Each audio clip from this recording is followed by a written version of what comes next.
सिंचन प्रकल्पातील घोटाळ्यावरून अजित पवारांचा तत्कालीन शिवसेना आणि भाजप सरकारवर आरोप। युती सरकारनं आपल्या काळात सिंचन प्रकल्पाची किंमत वाढवली, दादांची स्पष्टोक्ती।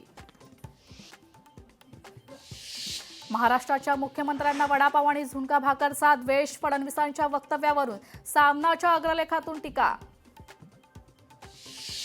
लोकशाही मराठीच्या बातमीचा इम्पॅक्ट। कोपरखैरण्याच्या नटराज लेडीज बारची बातमी लोकशाहीने दाखवल्यानंतर राज्याचे पोलीस महासंचालक सदानंद दाते यांची नवी मुंबईच्या पोलीस आयुक्तालयात गोपनीय भेट, प्रकरणाची घेतली संपूर्ण माहिती। डोंबिवली प्रभाग 29 मध्ये पैसे वाटपाच्या आरोपावरून भाजप शिवसेना आमने सामने, हाणामारीनंतर अटक प्रकरणावरून तणाव, परिसरात अतिरिक्त पोलीस बंदोबस्त।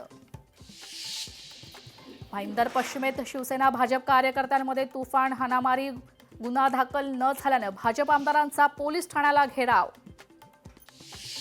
बिनविरोध उमेदवार निवडून आलेल्या ठिकाणी निवडणुकांना स्थगिती द्यावी याकरता मनसे नेते अविनाश जाधव यांनी दाखल केलेल्या याचिकेवर आज हायकोर्टात सुनावणी। राज्यात 29 महानगरपालिकांच्या निवडणुकीसाठी उद्या मतदान, संबंधित मतदान क्षेत्रात सार्वजनिक सुट्टी जाहीर। पुण्यात शिंदेंची शिवसेना आणि भाजपात पुन्हा वादाला उकळी, डान्सबारमध्ये पैसे उडवल्याच्या व्हिडिओचा दाखला देत शिंदेंच्या शिवसेनेच्या रवींद्र धंगेकरांचा ट्विट। हेच का पार्टी विथ डिफरन्स, सवाल उपस्थित।